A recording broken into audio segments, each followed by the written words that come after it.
इस वीडियो में SSC CGL के बारे में कंप्लीट जानकारी आपको मिलने वाली है। ए टू जेड चीजें जो एसएससी सीजीएल के लिए इंपॉर्टेंट है वो हम इसके अंदर बात करेंगे। हम इंपॉर्टेंट डेट्स हम देखेंगे। हम एसएससी सीजीएल की एजुकेशन क्वालिफिकेशन हम देखेंगे। एज लिमिट क्या है वो हम डिस्कस करेंगे। एसएससी सीजीएल का एग्जाम पैटर्न क्या है, टायर 1 एग्जाम का, टायर 2 एग्जाम का, वो सारी चीजें डिटेल में हम डिस्कस करेंगे। कौन से एग्जाम क्वालिफाइंग है, क्या क्या चेंजेस आए हैं अब की बार 2026 की नोटिफिकेशन में, वो हम डिस्कस करेंगे। इसके अलावा कंप्लीट सिलेबस हम डिस्कस करेंगे। जो भी चीज हम डिस्कस करेंगे वो सारी चीजें मैंने डायरेक्ट स्क्रीनशॉट के रूप में एसएससी सीजीएल के नोटिफिकेशन से उठाई है। आपको थोड़ा सा भी डाउट नहीं होना चाहिए कि भाई ये जो है चीजें हो भी सकती है, नहीं भी हो सकती है। एग्जैक्टली नोटिफिकेशन से स्क्रीनशॉट कॉपी किए हैं। जो भी हम डिस्कस करेंगे वो नोटिफिकेशन आपको दिखाकर ही जो है वो हम डिस्कस करने वाले हैं। ठीक है। तो एसएससी सीजीएल के बारे में जो है हम एक एक चीजें डिस्कस करना हम शुरू करते हैं। सबसे पहले हम डिस्कस करेंगे कि इंपॉर्टेंट डेट्स क्या है। सीजीएल की नोटिफिकेशन आ चुकी है और ये कुछ इंपॉर्टेंट डेट्स हैं जो हर स्टूडेंट को पता होनी चाहिए। सबसे पहले हम डिस्कस करते हैं कि आपका फॉर्म फिल करने की जो लास्ट डेट रहेगी स्टूडेंट, वो जो है आपकी जो है 22 जून जो है वो आपकी डेट रहेगी। फॉर्म फिल करने की आखिरी तारीख रहेगी। तो 22 जून तक जो भी हमारे स्टूडेंट है वो अपने फॉर्म फिल कर दें। इसके अलावा जो है आपका टायर 1 जो एग्जाम होगा, सीजीएल का जो एग्जाम होता है वो दो टायर में होता है, टायर 1 एंड टायर 2। जो टायर 1 को क्वालिफाई करते हैं वो फिर टायर 2 एग्जाम जो है वो देते हैं। फाइनल जो मेरिट लिस्ट है वो टायर 2 के बेसिस पे जो है वो आपकी लगती है। इसके अलावा जो जो है आपका टायर 2 का जो एग्जाम रहने वाला है, टायर 1 का एग्जाम अगस्त सितंबर में रहने वाला है, टायर 2 का एग्जाम दिसंबर में रहने वाला है। इसकी एग्जैक्ट डेट जो है अभी तक एसएससी ने जारी नहीं की है। आगे फिर हम डिस्कस करते हैं। इसके बाद हम जो है वैकेंसीज देखेंगे। वैकेंसीज आपको पता ही है कि जो एसएससी है सीजीएल के अंदर ग्रुप बी और ग्रुप सी की जो पोस्ट होती है वो भर्ती की जाती है। ठीक है। आपकी जो सेंट्रल मिनिस्ट्रीज की जो पोस्ट है ग्रुप बी और ग्रुप सी की, वो इसके अंदर भर्ती की जाती है। ए यूपीएससी करवाता है। ठीक है। तो ग्रुप बी और ग्रुप सी की ये सारी पोस्ट है। जैसे आपकी एएओ की पोस्ट है, ये सारी एएओ की पोस्ट है अलग अलग मिनिस्ट्रीज के अंदर जो है। फिर आपका जो है सीबीआई में सब इंस्पेक्टर हो गया, डिपार्टमेंट ऑफ पोस्ट में इंस्पेक्टर की पोस्ट हो गई। ठीक है। इसके अलावा जो है कुछ स्टैटिस्टिकल पोस्ट इसके अंदर दी हुई है। तो ये सारी पोस्ट जो है हमने आपको लिखी हुई है। तो ये सारी पोस्ट जो है आपका central board of indirect taxes में टैक्स असिस्टेंट की पोस्ट है। ठीक है। तो ये सारी पोस्ट के लिए जो है अब की बार सीजीएल का एग्जाम होने वाला। तो लगभग नोटिफिकेशन में लिखा हुआ कि 12,256 वैकेंसी रहने वाली है। और इसमें आप देख सकते हैं कि ग्रुप बी की भी पोस्ट है, ग्रुप सी की पोस्ट है, और ग्रुप बी की भी जो है काफी सारी पोस्ट है। अलग अलग डिपार्टमेंट्स के अंदर ये पोस्ट जो है वो डिवाइडेड है। इसके बाद हम डिस्कस करते हैं, वैकेंसीज के बाद हम डिस्कस करते हैं कि एज लिमिट क्या रहने वाली है। तो एज लिमिट जो है अलग अलग वैकेंसीज की अलग अलग है, कई सारी वैकेंसीज की सेम भी है। तो लगभग हम कह सकते हैं कि 30-32 साल जो है लास्ट डेट होती है एसएससी सीजीएल के एग्जाम में बैठने की। तो वो एक बार नोटिफिकेशन आप डिटेल में देख ले, तो उसमें अगर आपकी एज जो है मान लो किसी की 29 है, किसी की 31 है, तो वो कंफ्यूजन आपको एक बार ना रहे। लेकिन ओवरऑल जो है अगर हम देखेंगे तो 20 से 30 साल जो है ये लगभग आपकी 30 साल के लगभग जो है ये आपकी एज लिमिट है। मोस्ट ऑफ द एग्जाम के अंदर किसी में 32 साल है और किसी किसी एग्जाम में ये 27 साल भी जो है दी गई है। अगला क्वेश्चन उठता है कि भाई ये एज जो है हम कौन सी डेट से जो है ये एज की कट ऑफ क्या है, किस तारीख से जो है हम एज देखेंगे। तो अगस्त के महीने से जो है ये आपकी एज देखी जाएगी। अगस्त के महीने से आपकी एज देखी जाएगी। तो उसमें लिखा हुआ है कि आप जो है जैसे 1 अगस्त 2008 के बाद आप पैदा ना हुए हों। ठीक है। अ, और 2 अगस्त 1999 से पहले आप पैदा ना हुए हो, 2 अगस्त 1996 से पहले पैदा ना हुए हो, और 1 अगस्त 2006 के बाद पैदा ना हुए हो। 2 अगस्त 1996 से पहले, ठीक है, और 1 अगस्त 2008 के बाद। ठीक है। तो जो भी है पहले वाली एज जो है मतलब पहले वाली एज और बाद वाली एज दोनों अगस्त के 1 अगस्त के अनुसार जो है वो देखी जाएगी। आगे हम डिस्कस करते हैं। इसके बाद जो है हम बात करते हैं एजुकेशनल क्वालिफिकेशन क्या रहने वाली है। आपको डिग्री होनी चाहिए आपके पास में, डिग्री आपके पास होनी चाहिए सीजीएल का एग्जाम देने के लिए। और क्या जो स्टूडेंट फाइनल ईयर में हैं वो क्या इस एग्जाम को दे सकते हैं। दे सकते हैं, लेकिन एक जो है आपको चीज ध्यान में रखनी होगी, अगर आपका रिजल्ट जो है 1 अगस्त 2026 तक जो है अगर आपका रिजल्ट आ जाता है, आप प्रूव हो जाते हैं कि 1 अगस्त को आप पास हो चुके हैं, तो आप इस एग्जाम को जो है दें, नहीं तो इसको मत दें। ठीक है, तो इसमें साफ साफ लिखा हो the candidate who have appeared in their final year of their graduation can also apply, however they must possesses essential qualification as on 1 August 2026। तो 1 अगस्त 2026 को आपके पास जो है जो डिग्री जो है आपकी होनी चाहिए। ठीक है, अगर मान लो डिग्री अगर आपको उससे पहले रिजल्ट आ जाता है तो एक जो है प्रोविजनल डिग्री भी जो आप ले सकते हैं। और ये जरूर होना चाहिए भी, इससे पहले जो है प्रूव हो जाना चाहिए कि आप जो है 1 अगस्त 2026 से पहले जो है आपका रिजल्ट आ चुका है। ठीक है, मेन बात ये है यहाँ पे याद रखने वाली। इसके बाद जो है हम एग्जाम पैटर्न की बात करते हैं कि इस एग्जाम में आएगा क्या। ठीक है, ये एग्जाम 2 टायर का एग्जाम है, एक टायर 1 होगा और एक टायर 2 होगा। ठीक है, यानी एक फर्स्ट लेवल का एग्जाम होगा, फिर सेकंड लेवल का एग्जाम होगा। ठीक है, टायर 1 के अंदर जो है जो आपके चार मोस्टली एसएससी में 4 सब्जेक्ट आते हैं वही आएंगे, जैसे आपका जो है जीएस आएगी, आपका रीजनिंग आएगी, सॉरी रीजनिंग आएगी, जीएस आएगी, आपका मैथ्स आएगा और आपकी इंग्लिश आएगी। ठीक है, रीजनिंग, जीएस, मैथ्स और इंग्लिश आएगी। 25-25 क्वेश्चन आएंगे, 25-25 क्वेश्चन आएंगे और हर क्वेश्चन 2 नंबर का होगा, और यानी 50-50 नंबर के जो है ये आपके 4 पेपर होंगे टायर 1 के अंदर। ठीक है, और एक चीज अब की बार जो है चेंज किया गया है, टोटल जो टाइम है वो 1 घंटा रहेगा इसको देने का। ठीक है, यानी ये चार जो 25-25 क्वेश्चन आएंगे, 100 क्वेश्चन जो आपके आएंगे उसको आपको मैक्सिमम 1 घंटे में जो है आपको करना है उसको। अब की बार एक चेंज किया गया है, सेक्शनल टाइमर भी लगाया गया है, यानी जो मैथ, रीजनिंग, जीएस, इंग्लिश है, हर एक के लिए जो है 15 मिनट के अंदर जो है वो आपको करना होगा। आपको 15 मिनट की विंडो मिलेगी, और जैसे ही 15 मिनट हो जाएंगे तो आप नेक्स्ट जो है आप जो है नेक्स्ट सेक्शन के ऊपर आप पहुंच जाओगे। तो सेक्शनल टाइमर भी अब की बार इंट्रोड्यूस किया गया है, तो उसी टाइम के अंदर जो है आपको वो क्वेश्चन करने हैं, उसी टाइम के लिए क्वेश्चन दिखेंगे, और जैसे ही वो सेक्शनल टाइमर जाएगा फिर आपको जो है केवल नया सेक्शन जो है उस टाइमिंग के अंदर वो आपको करना है। ठीक है, इसके बाद जो है हम आगे डिस्कस करते हैं। इसके अलावा याद रखना कि नॉर्मलाइजेशन भी होगी, क्योंकि ये जो पेपर है बहुत सारे लाखों स्टूडेंट देते हैं, एक साथ सारा पेपर नहीं करवाया जा सकता। पेपर अलग अलग जो है शिफ्ट में होता है, अलग अलग तारीखों में होता है, और अलग अलग शिफ्ट तारीखों में होने की वजह से कोई पेपर ऐसा होता है, जैसे टायर 1 का कोई कहीं किसी सेंटर पे एग्जाम हुआ, वो जो है किसी दिन हुआ, वो मुश्किल है, कोई एग्जाम इजी निकला, तो उसको जो है बैलेंस करने के लिए नॉर्मलाइजेशन किया जाएगा।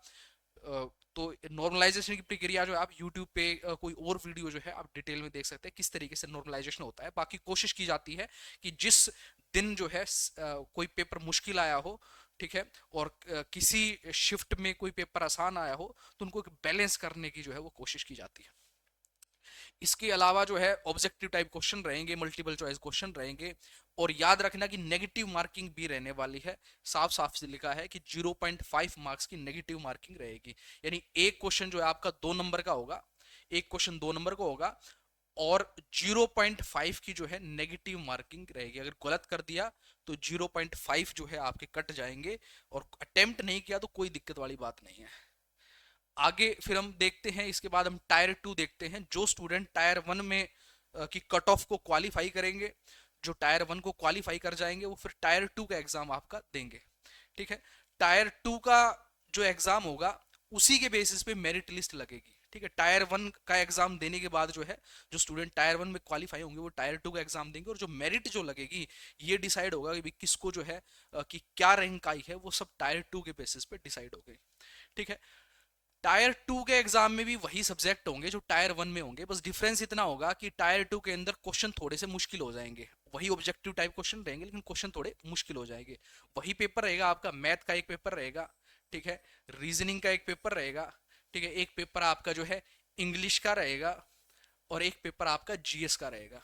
ठीक है, जीके जीएस जिसे हम कहते हैं। लेकिन जैसे हमने टायर 1 में देखा 25-25 क्वेश्चन आए थे, यहाँ पे एक थोड़ा सा बदलाव है। यहाँ पर जो है मैथ्स के जो है 30 क्वेश्चन आएंगे। ठीक है, 30 क्वेश्चन जो है वो रीजनिंग के आएंगे। इसके अलावा 45 क्वेश्चन जो है वो इंग्लिश के आएंगे, और 25 क्वेश्चन जो है वो आपके जीएस के आएंगे। तो ये एक डिफरेंस है। इसके अलावा हर क्वेश्चन जो है वो 3 मार्क्स का होगा। हर क्वेश्चन कितने नंबर का होगा? 3 नंबर का हर एक क्वेश्चन होगा। ठीक है, जैसे कि हमने टायर 1 में देखा था, वहां पे 2 मार्क्स का एक क्वेश्चन था, यहाँ पे कितने मार्क्स का है, 3 मार्क्स का एक क्वेश्चन है। ठीक है, तो हर एक क्वेश्चन कितने मार्क्स का होगा, 3 मार्क्स का होगा। ठीक है, तो ये आप याद रखना। ठीक है, इसके अलावा जो है ये आप याद रखना, जो ये जो सेक्शन 1 है, इसको सेक्शन 1 कहा गया है। जो मैथ और रीजनिंग का जो पेपर होगा वो क्या है, सेशन 1। ठीक है, ये मैथ रीजनिंग का जो पेपर होगा इसके लिए 1 घंटा मिलेगा आपको। ठीक है, इसके अलावा इंग्लिश और जो जीएस का पेपर है इसके लिए भी आपको जो है 1 घंटा मिलेगा। और यहां पर भी सेक्शनल टाइमर है कि हर सेक्शन को उसी टाइम में आपको कंप्लीट करना है। ठीक है, अगर यहां पर बात करें तो मैथ और रीजनिंग में 30-30 मिनट का सेक्शनल टाइमर है, तो 30 मिनट मैथ के लिए मिलेंगे, 30 मिनट जो है रीजनिंग के लिए मिलेंगे। इंग्लिश और जीएस यहां पे भी जो है आप देखेंगे कि सेक्शनल टाइमर है इंग्लिश के लिए 40 मिनट का। ठीक है, और जीएस के लिए जो है 20 मिनट का सेक्शनल टाइमर रहेगा। यानी ये जो है मैथ रीजनिंग आपको 1 घंटे में करना है, इंग्लिश और जीएस जो है वो आपको 1 घंटे में करनी है। तो ये हो गए 2 घंटे। तो 2 घंटे में ये 4 पेपर आपके होंगे, इंग्लिश, रीजनिंग, मैथ और जीएस। ठीक है, टोटल जो पेपर होगा, ठीक है, जो टोटल पेपर होगा वो 2 घंटे 15 मिनट का होगा। ठीक है, तो आपका जो है 2 घंटे में आप तो आपको मैथ, रीजनिंग, जीएस, इंग्लिश करना है, तो बाकी के 15 मिनट में क्या होगा, बाकी के 15 मिनट में कंप्यूटर का पेपर होगा, याद रखना। ठीक है, तो बाकी के 15 मिनट में क्या होगा, बाकी के 15 मिनट में कंप्यूटर का पेपर होगा। ठीक है, और ये जो पेपर है याद रखना, ये जो है, ये जो मैथ, रीजनिंग, जीएस, इंग्लिश है, इसी के अनुसार जो है आपकी मेरिट लिस्ट लगेगी। ठीक है, किस स्टूडेंट की क्या रैंकिंग आई इन चारों के अनुसार। जबकि जो कंप्यूटर का पेपर है वो क्वालिफाइंग होगा, याद रखना। कंप्यूटर का पेपर जो है वो कैसा होगा, क्वालिफाइंग होगा। ये जो पेपर है ये क्वालिफाइंग है, इसको आपको क्वालिफाई करना। अगर क्वालिफाइंग फाइन नहीं किया तो आपका जो है कुछ भी नहीं होगा फिर। ठीक है, तो ये क्वालिफाइंग है, लेकिन इसका मेरिट जो है इसके अनुसार जो है वो नहीं लगेगी। ठीक है, लेकिन ऐसा जरूर हो सकता है कि जैसे किसी किसी कोई पोस्ट ऐसी है जहां पर कंप्यूटर की डिमांड ज्यादा है, उस जगह पे ये हो सकता है कि कंप्यूटर की जो क्वालिफाइंग कट ऑफ है वो थोड़ी बढ़ सकती है। तो इतना एक डिफरेंस जो है वो क्रिएट हो सकता है। इसके अलावा जो है आप देखेंगे कि इसके अलावा ये तो 2 घंटे 15 मिनट में तो ये सारे पेपर होंगे, 4 पेपर ये मैथ, रीजनिंग, जीएस, इंग्लिश, और 15 मिनट का कंप्यूटर। फिर आपको एक ब्रेक मिलेगा। नेक्स्ट जो सेशन होगा उसमें डाटा एंट्री का पेपर होगा, यानी टाइपिंग का पेपर होगा। ठीक है, और ये टाइपिंग का जो पेपर रहेगा ये भी कैसा रहेगा, ये भी क्वालिफाइंग रहेगा, ये भी क्वालिफाइंग रहेगा। ठीक है, इसके भी मार्क्स जो है वो मेरिट लिस्ट में नहीं जुड़ेंगे। लेकिन ऐसा जरूर है कि जो जो ऐसी पोस्ट है जहां पर टाइपिंग की ज्यादा जरूरत है वहां पर क्वालिफाइंग जो मार्क्स है वो बढ़ सकते हैं। ठीक है, यानी जितने मार्क्स लेने के लिए आपको पेपर क्वालिफाई करना पड़ता है वो जो है नंबर बढ़ सकते हैं, ऐसा हो सकता है। ऐसा नोटिफिकेशन में साफ साफ लिखा है। ठीक है, तो यहां पर कंप्यूटर के पेपर के लिए भी आपको 15 मिनट जो है वो आपको मिलेंगी। इसके अलावा डाटा एंट्री का जो पेपर है इसके लिए भी आपको 15 मिनट जो है वो आपको दी जाएंगी, ये आप याद रखना। ठीक है, इसके अलावा अगर हम डिस्कस करें, इसके अलावा हम डिस्कस करें तो एक पेपर 3 और पेपर 4 भी होगा। ठीक है, इसके अलावा जो है अगर हम बात करें, जैसे कि इसमें लिखा हुआ है कि भाई आपका कंप्यूटर वाला जो पेपर है वो भी क्वालिफाई होगा, और जो टाइपिंग वाला पेपर है वो भी आपका क्वालिफाइंग नेचर का है। ठीक है, तो यही सारी चीजें जो है इसमें लिखी हुई हैं। ठीक है, तो ये भी लिखा हुआ है इसके अंदर कि भाई, ठीक है, तो ये सारी चीजें इसमें लिखी हुई है। इसके अलावा अगर हम डिस्कस करें तो कुछ पेपर, एक स्टैटिस्टिक्स का पेपर भी है और एक फाइनेंस एंड इकोनॉमिक्स का पेपर भी है।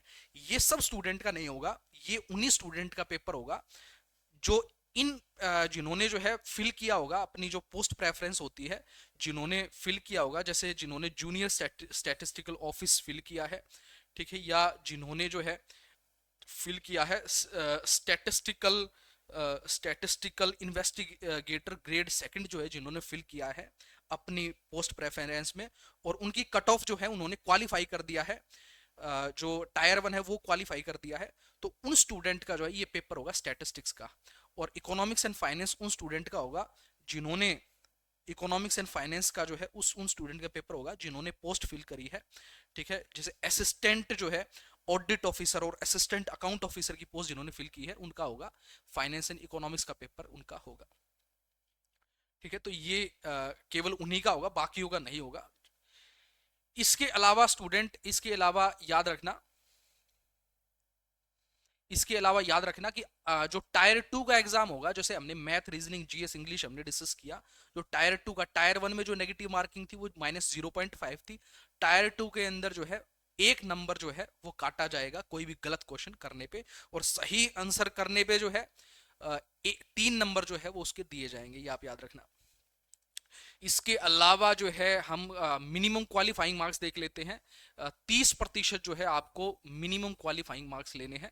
जो भी जो है टायर 1 के अंदर जो भी आपके पेपर हैं उनमें आपको 30% जो है क्वालिफाइंग मार्क्स लेने हैं, ठीक है। और इसके अलावा जो टायर 2 का पेपर है, टायर 2 के अंदर आपका सेक्शन 1, सेक्शन 2 और सेक्शन 3, ठीक है, इन तीनों सेक्शंस के अंदर जो है आपको 30% क्वालिफाइंग मार्क्स आपको लेने हैं, ठीक है।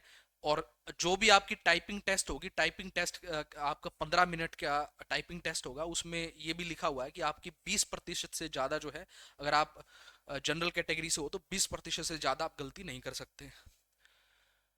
इसके अलावा मेरिट जो भी आपकी लगेगी वो टायर 2 के एग्जाम के बेसिस पे जो है वो आपकी रैंकिंग तय होगी, ठीक है। और ये आपका सिलेबस है, ठीक है, ये आपका टायर 1 का सिलेबस है, जीएस का सिलेबस हो गया, ये आप स्क्रीनशॉट ले सकते हो। ये आपका जो है रीजनिंग का सिलेबस हो गया, ये जीएस का सिलेबस हो गया, कुछ ज्यादा डिफाइन नहीं किया गया जीएस का सिलेबस। रीजनिंग का ये मैथ्स का सिलेबस हो गया, और ये इंग्लिश का सिलेबस हो गया, ठीक है। ये टायर 1 का सिलेबस है जो ओरिजिनल नोटिफिकेशन में लिखा हुआ है। और फिर ये टायर 2 का है, जैसे आपका ये टायर 2 का काफी डिटेल में है, मैथ्स का सिलेबस हो गया, ठीक है। ये आपका रीजनिंग का सिलेबस हो गया, ये आपका इंग्लिश का सिलेबस हो गया, और ये आपका जो है जीएस का सिलेबस हो गया। और ये सब आपका कंप्यूटर का सिलेबस है, ठीक है। Computer basics, software, working with internet and email, basics of networking, cyber security, ये सब जो है कंप्यूटर के एग्जाम में आएगा, ठीक है। तो कंप्यूटर का और टाइपिंग का जो एग्जाम है वो क्वालिफाइंग है, बाकी जो एग्जाम है वो क्वालिफाइंग नहीं है, उन्हीं के बेसिस पे आपकी मेरिट लिस्ट जो है वो तय होगी, ठीक है। तो ये हमने डिस्कस किया। तो ये सारी इंफॉर्मेशन थी, जो भी स्टूडेंट एसएससी सीजीएल का एग्जाम दे रहे हैं उनको ये एटलीस्ट इतना जरूर आपको पता होना चाहिए, ठीक है। और 22 जून आपकी लास्ट डेट है, अभी जितना जल्दी हो सके उतना अपने फॉर्म्स को आप फिल करें, ठीक है। और जिसने हमारे चैनल को सब्सक्राइब नहीं किया वो जल्दी से सब्सक्राइब कर ले। फिर मिलते हैं, thank you, take care, bye bye.